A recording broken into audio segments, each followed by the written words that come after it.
Hello students, आज हम अपना नेक्स्ट टॉपिक डिस्कस करने जा रहे हैं Spearman rank coefficient of correlation. अब तक जो हमने डिस्कस किया था वो था कार्ल पियर्सन का कोएफिशिएंट ऑफ कोरिलेशन। अब है स्पीयरमैन का रैंक कोएफिशिएंट ऑफ कोरिलेशन। अब दो चीज़ें इसके नाम से हमें पता चल जाती हैं, स्पीयरमैन और रैंक। एक तो ये दिया किसने था, ये दिया था स्पीयरमैन ने 1904 में। स्पीयरमैन ने 1904 में ये फार्मूला दिया था। अब स्पीयरमैन का पूरा नाम क्या था? Charles Edward Spearman. Charles Edward Spearman ने ये फार्मूला दिया था आपका 1904 में। अब रैंक हम rank coefficient of correlation find out करने वाले हैं। अब तक जो हमने कार्ल पियर्सन का coefficient of correlation find out किया था उसमें दो वेरिएबल थे, उसकी जो वैल्यू थी हमारी, जैसे वैल्यू ये हमारी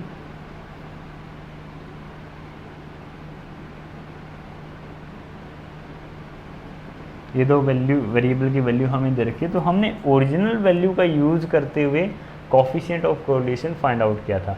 लेकिन अब जो हम स्पीयरमैन के फॉर्मूले से coefficient of correlation find out करेंगे वो हम रैंक बेसिस करेंगे।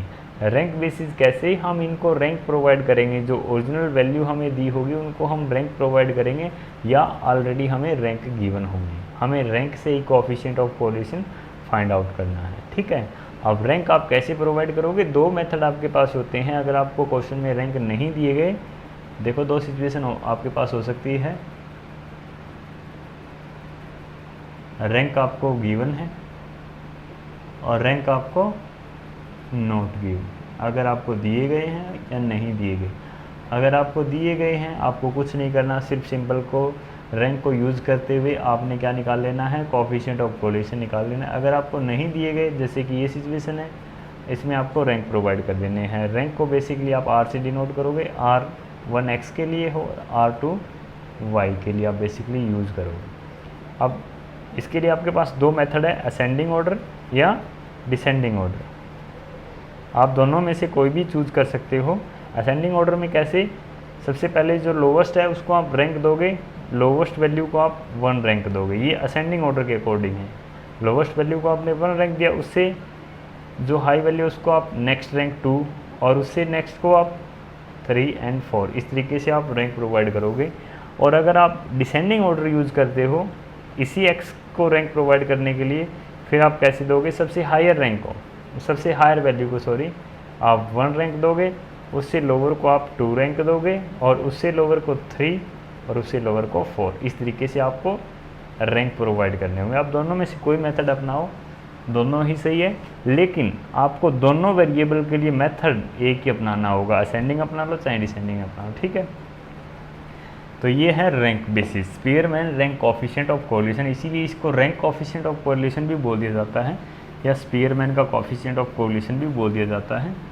अब ये कहाँ यूटिलाइज़ किया जाता है? बेसिकली इसका यूज़ हम वहाँ करते हैं जहाँ हमें क्वालिटेटिव इन्फॉर्मेशन गिवन हो, क्वांटिटेटिव नहीं क्वालिटेटिव। जैसे क्वालिटी हमें गिवन हो, जिनको हम न्यूमेरिकल फॉर्म में मेजर नहीं कर सकते हो, जैसे ऑनेस्टी,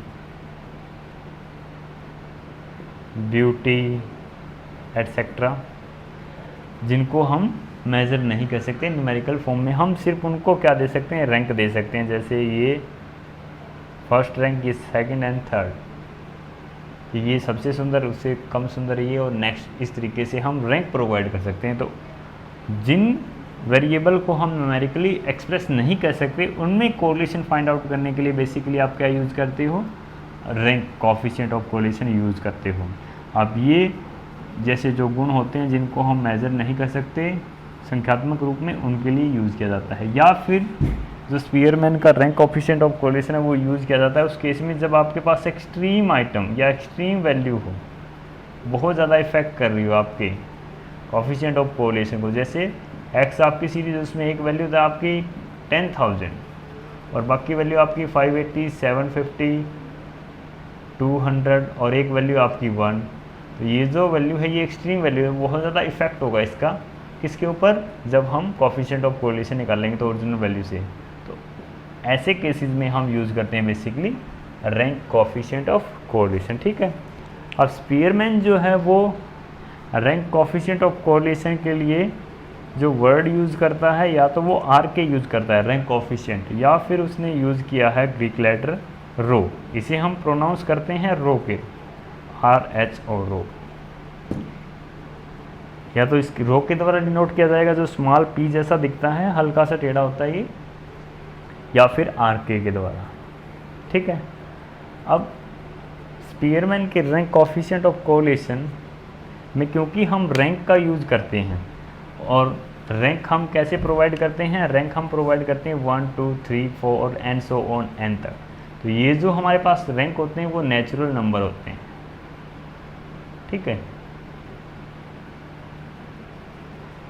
ये जो हमारे रैंक हम प्रोवाइड करेंगे वो नेचुरल नंबर होंगे, ठीक है। अब नेचुरल नंबर ही x के होंगे और नेचुरल नंबर ही y के होंगे। x एंड y को जो रैंक दिए जाएंगे वो सेम ही होंगे, same he in the sense जैसे x किसी चीज़ को हमने रैंक दिया 1 2 3 4 एंड 5, तो यहाँ 1 2 3 4 5 एंड ऐसे ही रैंक मिले, ये ज़रूरी नहीं है। रैंक आपको इस तरीके से भी दिए मिल सकते हैं 5 2 1 3 एंड 4, और ये इस सीरीज़ में भी आगे पीछे हो सकते हैं, लेकिन जो नंबर हैं वो दोनों के सेम ही रहेंगे, ठीक है। तो स्पीयरमैन का फॉर्मूला जब आप यूज़ करोगे तो आपने ये चीज़ें ध्यान रखनी है, दोनों में जो रैंक आप प्रोवाइड कर रहे हो वो आपके क्या होंगे, सिमिलर होंगे, और नेचुरल नंबर होंगे, वो आगे पीछे आपके हो सकते हैं। उसके बाद फॉर्मूला स्टडी करने से तो चलिए अब स्पीयरमैन के रैंक कोफिशिएंट ऑफ कोरिलेशन का फॉर्मूला हम डिस्कस कर लेते हैं। स्पीयरमैन जो है वो कोफिशिएंट ऑफ कोरिलेशन के लिए जो लेटर यूज़ करता है डिनोट करने के लिए, वो यूज़ करता है रो, या फिर RK से आप डिनोट कर सकते हो रैंक कोफिशिएंट ऑफ कोरिलेशन। इसका फॉर्मूला क्या होता है, रो या RK इज इक्वल टू आपका होता है 1 माइनस 6 इंटू में summation of d square divide by n into में n स्क्वेयर माइनस 1, या आप इसको ये भी लिख सकते हो 1 माइनस 6 इंटू में summation of d square divide by n की क्यूब माइनस n। ये तो सिंपल आपने मल्टीप्लाई करके लिखा है, ठीक है, ये आप लिख सकते हो, ठीक है। ये आपका फॉर्मूला है, आप इसे मेमोराइज़ कर लो, या फिर हम जैसा हर बार करते हैं कि हम ये जानते हैं कि फॉर्मूला कैसे फ्रेम किया गया, तो लॉजिक क्या है इसके पीछे का, तो वो हम स्टडी कर लेते हैं फटाफट। अब वो स्टडी करने से पहले एक दो चीज़ें मैं आपको फिर से रिवाइज़ कराना चाहूँगा। अब जैसे मैं यहाँ नोट कर देता हूँ वो सारी चीज़ें। एक तो अभी अभी हमने डिस्कस किया, जैसे हम रैंक प्रोवाइड करते हैं R1 एंड R2 दो वेरिएबल x एंड y के लिए। अब उसमें जो रैंक होंगे वो 1 से लेकर के जितने आपके नंबर ऑफ़ आइटम हैं वहाँ तक होंगे। अब ज़रूरी नहीं है वो 1 2 3 ऐसे कंटिन्यूसली, वो कैसे भी हो सकते हैं, जैसे यहाँ 3 2 1 एंड सो ऑन, लेकिन वो जो नंबर होंगे वो 1 से लेकर के n तक ही आपके होंगे, ठीक है। तो जब आप नेचुरल नंबर का यूज़ करके इन दोनों के लिए अगर आप मीन निकालोगे, जैसे इसके लिए आप x बार निकालोगे और इसके लिए आप y बार निकालोगे, तो वो दोनों इक्वल होंगे, क्योंकि दोनों में जो रैंक की वैल्यू है वो सेम होगी। रैंक की वैल्यू, ये ध्यान रखना, अपने ओरिजिनल वैल्यू नहीं, रैंक से अगर हम मीन निकालते हैं तो x bar is equal to क्या होगा, y बार। इसी तरीके से standard deviation of x is equal to क्या होगा, स्टैंडर्ड डेविएशन ऑफ y, क्योंकि दोनों में वैल्यू जो हमारी सेम है, जिसको यूज़ करके हम निकालने वाले हैं मीन या स्टैंडर्ड डेविएशन, ठीक है। तो पहली चीज़ तो आपकी ये। उसके बाद जो दूसरी चीज़ है नोट करने वाली, वो क्या है, डी जो हम निकालते हैं वो कैसे निकालते हैं, x माइनस वाई, डिफरेंस ही तो निकाल रहे हैं हम, या R1 माइनस R2, इस तरीके से ही तो हम निकाल रहे हैं, ठीक है। अब एक और चीज़ जो हम नोट करने वाले हैं, इन नेचुरल नंबर का अगर आपको स्टैंडर्ड डेविएशन फाइंड आउट करना हो तो जो स्टैंडर्ड डेविएशन की प्रॉपर्टी मैंने पहले आपको प्रीवियस सेमेस्टर के लेक्चर में करवाई थी, और अभी भी वीडियो वो अपलोड है आपकी चैनल पे, तो उस चैनल पे आप जाके चेक कर सकते हो। जो प्रॉपर्टीज़ ऑफ स्टैंडर्ड डेविएशन नाम से हमारी वीडियो है, उसमें लास्ट में जो मैंने ये टॉपिक करवाया कि अगर आपके पास नंबर हो 1 से लेकर कंटिन्यूसली नंबर हो n तक, नेचुरल नंबर हो, उनका अगर आपको स्टैंडर्ड डेविएशन फाइंड आउट करना हो तो उसके लिए एक शॉर्टकट फार्मूला है। वो क्या है? Standard deviation of x is equal to आपका क्या है? √1/12 इंटू में n² -1। ये फार्मूला है। ये फार्मूला बना कैसे, ये मैंने वीडियो में डिटेल से आपको बताया है, ठीक है। तो ये चीज़ आपको ध्यान रखनी है। एक इसके अलावा एक और चीज़ जो नोट करनी है आपको, एक ओरिजिनल फार्मूला जो हमने coefficient of correlation find out करना जब स्टार्ट किया था, तो मैंने आपको बताया था कि ओरिजिनल आपका फार्मूला जो है वो क्या है? Covariance of x and y divide by standard deviation of x and standard deviation of y, ये है। अब इसमें कोवेरिएंस हम कैसे फाइंड आउट करते हैं? अगर हमें एक्चुअल मीन का यूज़ करना हो डिफरेंस फाइंड आउट करने के लिए, तो हम कैसे फाइंड आउट करते हैं? कोवेरिएंस को हम क्या लिख सकते हैं? Summation of x minus x bar into में y minus y bar divide by n, ये कोवेरिएंस इज इक्वल टू, ठीक है। तो कोवेरिएंस इज इक्वल टू आपका ये होता है।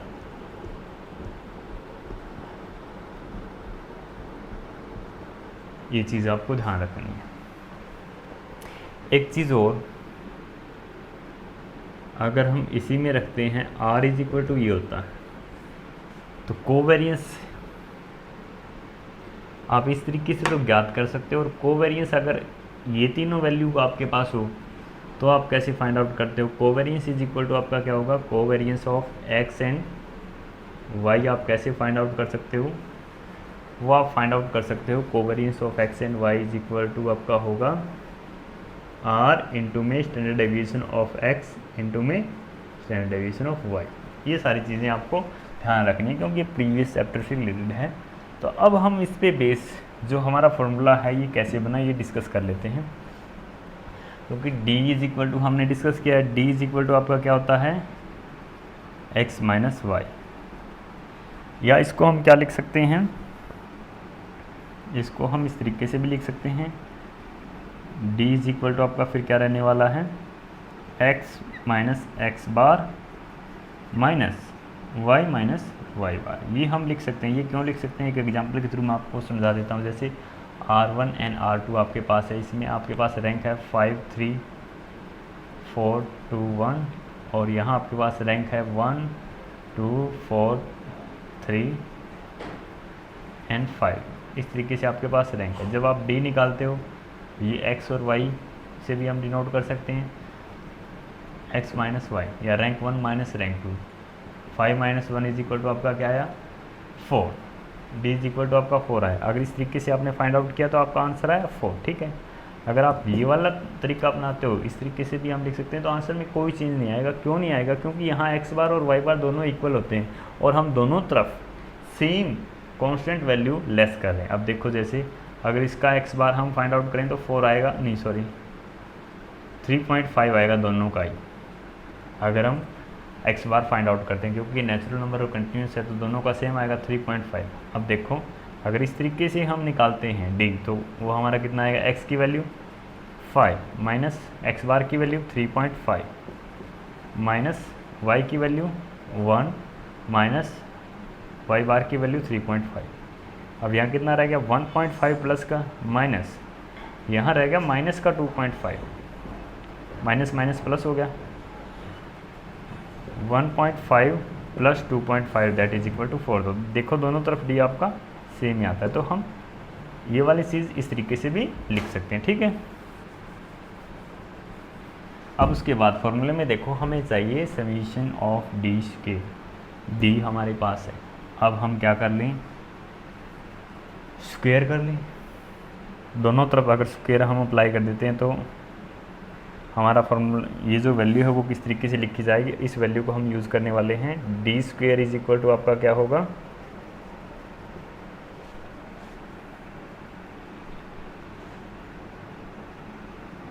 X minus x bar minus Y bar का स्क्वायर। ये वाली वैल्यू आपने लिख ली, ठीक है। अब उसके बाद अब ये देखो, जैसे ए और बी का स्क्वायर, ए माइनस बी का स्क्वायर, अगर आपको फॉर्मूला याद हो तो उसी तरीके से अब हम इसको क्या कर लेंगे, सोल्व कर लेंगे। D square is equal to आपका क्या होगा जब हम सोल्व करेंगे, ये ए और ये बी है, ए माइनस बी का स्क्वायर हम किस तरीके से ओपन करते हैं, A square plus B square minus 2ab, तो इसी तरीके से अब हम लिख देते हैं एक्स माइनस एक्स बार का स्क्वायर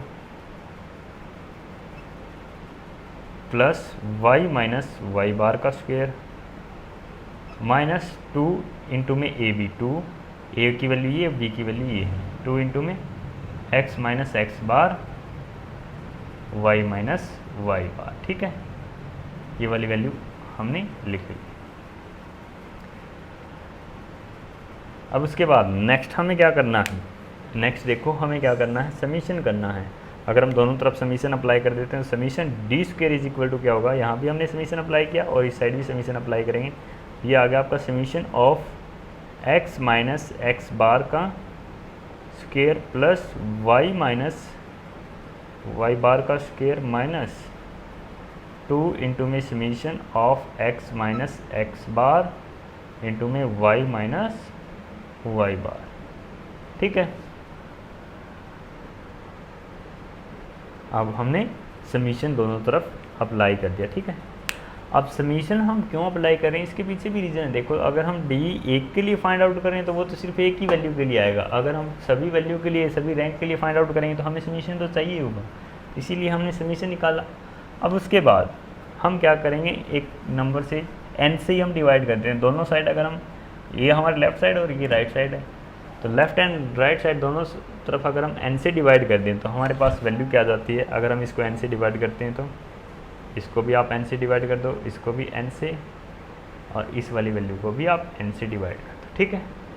अब आप थोड़ा सा प्रेशर डालो और मेमोराइज़ करो कि स्टैंडर्ड डेविएशन वाले चैप्टर में मैंने आपको करवाया था कि standard deviation is equal to क्या होता है। Standard deviation of x is equal to क्या होता है, summation of D X square divide by N, या हम इसको इस तरीके से लिख सकते हैं under root summation of X minus x bar का स्क्वायर डिवाइड बाय एन, ठीक है, इस तरीके से लिख सकते हैं। तो यहाँ देखो वैल्यू आपकी क्या आ रही है, तो ये तो standard deviation of x is equal to, अगर हम standard deviation of x square करें, दोनों तरफ स्क्वायर करेंगे तो स्क्वायर से स्क्वायर रूट कैंसिल हो जाएगा, तो वैल्यू हमारी क्या आ जाएगी, summation of X minus x bar का स्क्वायर डिवाइड बाय एन, ये वाली वैल्यू आ जाएगी। तो अब यहाँ देखो ये वाली वैल्यू है कि नहीं है, तो इस वैल्यू को हम क्या लिख सकते हैं, अब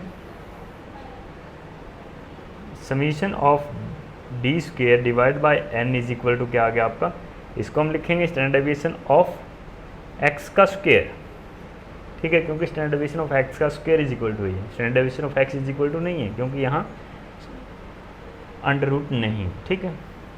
इसी तरीके से ये क्या है, standard deviation of y square is equal to है, और ये देखो ये वाली वैल्यू और ये वाली वैल्यू सेम है कि नहीं, तो इसको हम क्या लिख सकते हैं, 2 इंटू में कोवेरियंस लिख सकते हैं, 2 covariance of x and y, ये हम लिख सकते हैं क्योंकि कोवेरियंस इज इक्वल टू अभी अभी हमने डिस्कस किया था, covariance of x is equal to y हम इस तरीके से कैलकुलेट करते हैं, तो ये वाली वैल्यू हमने यहाँ लिख ली, ठीक है। उसके बाद हम क्या कर सकते हैं, स्टैंडर्ड डेविएशन ऑफ वाई को रिप्लेस कर सकते हैं standard deviation of x square से, क्यों, क्योंकि इस केस में जब हमारे पास नंबर सेम हो, रैंक सेम हो दोनों केस में, तो दोनों स्टैंडर्ड डेविएशन ऑफ एक्स और स्टैंडर्ड डेविएशन ऑफ वाई दोनों इक्वल होते हैं, तो हम इसको रिप्लेस कर सकते हैं। तो अब हम यहाँ क्या लिख सकते हैं, इसकी जगह हम standard deviation of x square भी लिख सकते हैं। अब हम इसको अगेन थोड़ा सा सोल्व कर लेते हैं, summation of D square divide by N is equal to, ये आपका आ गया 2 standard deviation of x square, दोनों ऐड हो जाएंगे, माइनस 2 इंटू में covariance of x and Y. अब covariance of x and Y को अगर हम स्टैंडर्ड डेविएशन फॉर्म में लाना चाहें तो देखो covariance of x and y is equal to क्या आता है आपका, आर इंटू में standard deviation of x and Y.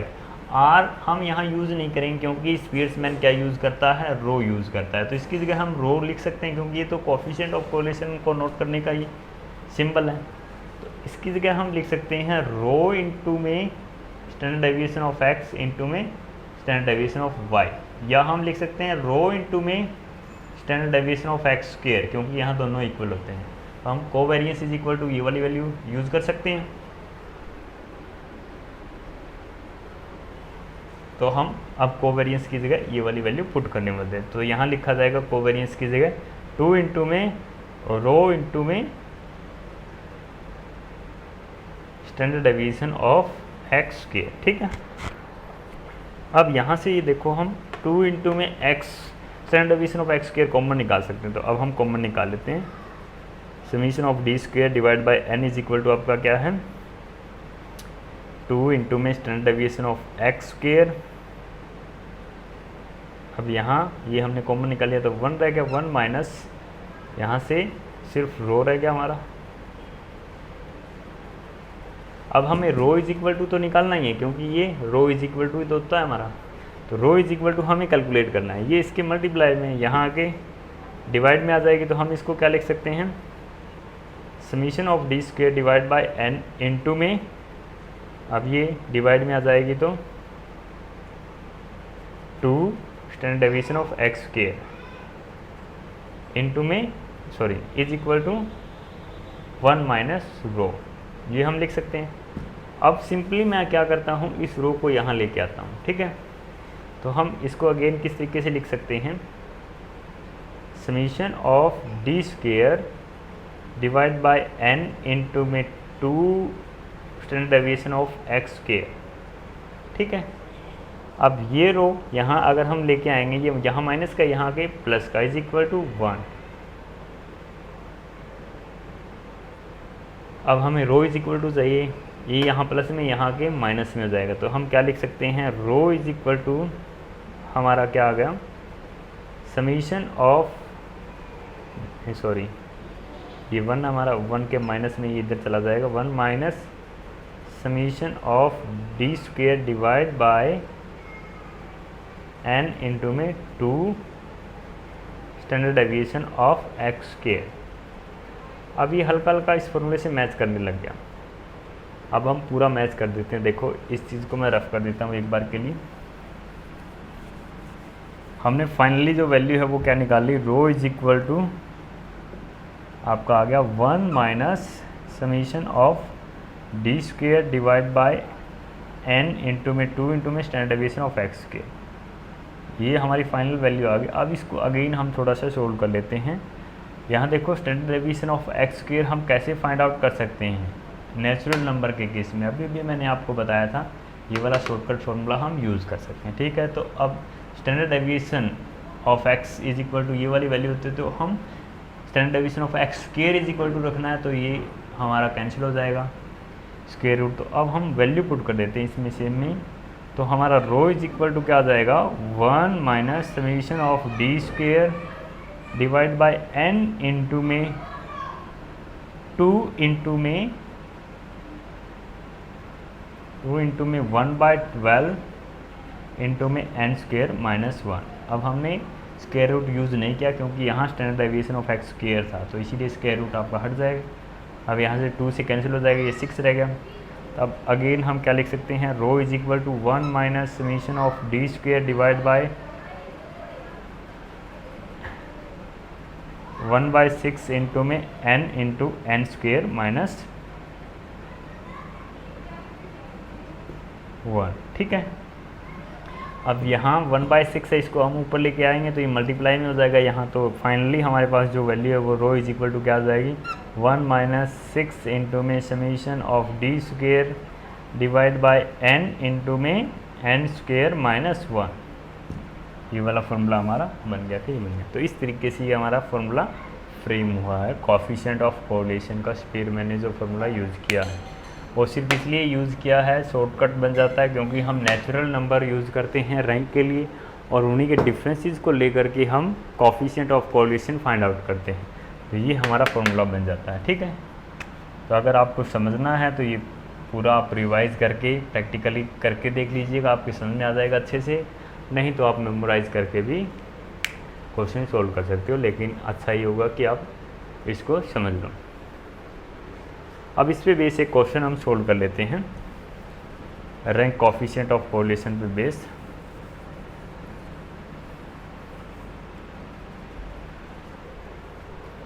जैसे मैंने आपको बताया था कि इसमें सिचुएशन आपके सामने दो हो सकती हैं। कौन कौन सी? जब आपको रैंक ऑलरेडी गिवन हो या फिर रैंक आपको खुद प्रोवाइड करने हो। तो जैसे एक हम एग्जांपल ले लेते हैं जिसमें आपको रैंक प्रोवाइडेड नहीं है। जैसे एग्जांपल नंबर 26, इसमें हमें वैल्यू दी जाती है x एंड y की वैल्यू हमें गिवन है। x की वैल्यू हमें दी जाती है 10, 12, 8, 15, 20, 25 एंड 40। ये हमें x की वैल्यू गिवन है, y की वैल्यू हमें गिवन है 15, 10, 6, 25, 16, 12, 18। ये हमें y की वैल्यू गिवन है। अब हमें कहा जाता है कि आप rank coefficient of correlation find out कर। तो सबसे पहले ये ओरिजिनल वैल्यू हमें गिवन है, तो हमें क्या करना होगा, रैंक देने होंगे। x के लिए हम रैंक 1 यूज़ कर लेते हैं और y के लिए हम रैंक 2 यूज़ कर लेते हैं, ठीक है। रैंक जब हम प्रोवाइड करेंगे कोई भी मेथड यूज़ कर सकते हैं। सबसे हायर वैल्यू को आप 1 रैंक दे सकते हो और फिर उससे लोअर को 2, सो ऑन। या फिर आप सबसे लोअर वैल्यू को 1 रैंक दे सकते हो और उससे हायर को 2 एंड सो ऑन। दोनों में से कोई भी तरीका आप यूज़ कर सकते हो, लेकिन ये ध्यान रखना है कि दोनों के ऊपर सेम ही तरीका आप अप्लाई करोगे रैंक प्रोवाइड करने के लिए। तो हम क्या कर लेते हैं, असेंडिंग ऑर्डर वाला अडोप्ट कर लेते हैं। तो 8 को हम यहाँ रैंक 1 देने वाले हैं, इसके लिए 1, इसके लिए 2 एंड इसके लिए 3, नेक्स्ट इसके लिए 4, 5, 6 एंड 7। इस तरीके से हमने रैंक प्रोवाइड की। अब सेम इसके लिए 6 के लिए हमारा रैंक 1 रहेगा, 1। नेक्स्ट हमारा हायर वैल्यू 6 के बाद 10 है, 2, फिर 12 है, 3 और उसके बाद 15 है, इसको 4, उसके बाद 16 है, इसको 5, उसके बाद 18 है, इसको 6 और उसके बाद 25 है, इसको 7 रैंक हमने प्रोवाइड कर दिया। तो ये हमने रैंक प्रोवाइड कर दी। अब फॉर्मूला हमें पता ही है कि रो इज इक्वल टू क्या होता है, या rank coefficient of correlation is equal to क्या होता है, 1 माइनस 6 इंटू में summation D square divide by n into में n स्क्वायर माइनस 1। ये फॉर्मूला होता है हमारा। तो अब हमें क्या चाहिए, n हमारे पास है, n तो हमारा यहाँ है ही, n इज इक्वल टू 7 है। हमें चाहिए समीशन डी स्क्वायर। डी आपका कैसे निकलेगा, इसको कैपिटल लेटर डी भी लिखा गया है कुछ एक बुक में, तो आप कैपिटल लेटर भी लिख सकते हैं। तो हम डी निकाल लेते हैं पहले। डी इज इक्वल टू आपका क्या होगा, R1 minus R2, R1 minus R2 minus 2, 1, 0, minus 3, 0, 3 and 1। एक प्रॉपर्टी इसकी हमेशा ये भी रहती है कि summation of D is equal to हमेशा 0 रहेगा। ये हमेशा 0 रहेगा, summation of D is equal to, इसीलिए हम डी स्क्वायर करते हैं, डी स्क्वायर। इसका समीशन अगर आप करके देखो 3 और 5, माइनस के 5 और ये प्लस के 5, दोनों हमेशा 0 आएगा इसका टोटल। जब हम स्क्वायर करेंगे 4, 1, 0, 9, 0, 9 एंड 1। अब हम समीशन क्या निकाल लेंगे, डी स्क्वायर। वो इज इक्वल टू हमारा कितना आया, 5 और 10, 15, 15 और 9, 24, ठीक है। अब रो इज इक्वल टू कैलकुलेट करना हमारे लिए बिल्कुल ईजी है। 1 माइनस 6 इंटू में डी स्क्वायर हमारा कितना आया है, 24 डिवाइड बाय n हमारा 7 है, 7 इंटू में 7 का स्क्वायर 49 माइनस 1। अब इसको सोल्व करके लिख लेंगे, 1 माइनस 4, 144 डिवाइड बाय 48 को हमें मल्टीप्लाई कर देना है 7 से, तो ये आ जाएगा आपका 6,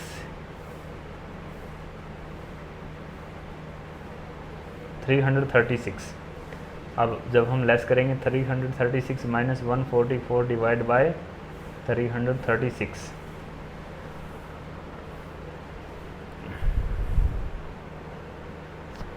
अब जब हम इसमें से लेस करेंगे वैल्यू तो ये वैल्यू हमारी कितनी रह जाएगी, यहाँ 66 तो ये रह गई, और 100 और इसमें 36 और ऐड कर दो अब, 6 और 6 12, 9 और 10 हो जाएगा आपका 202।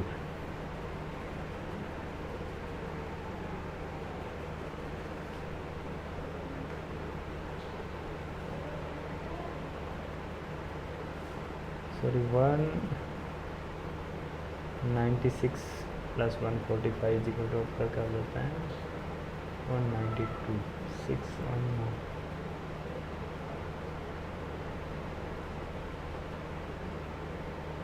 ये 192 रह जाएगा आपका रिमेनिंग, 192 डिवाइड बाय 336। जब हम 192 को 336 से डिवाइड करेंगे कैलकुलेटर की मदद से, अगर आप डिवाइड करते हो 192 डिवाइड बाय 336 तो ये वैल्यू आ गई आपकी 0.57।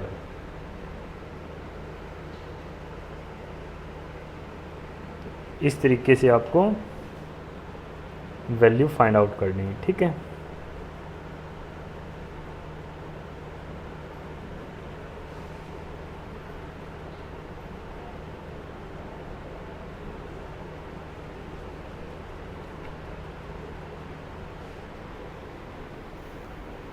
आज के लिए बस इतना।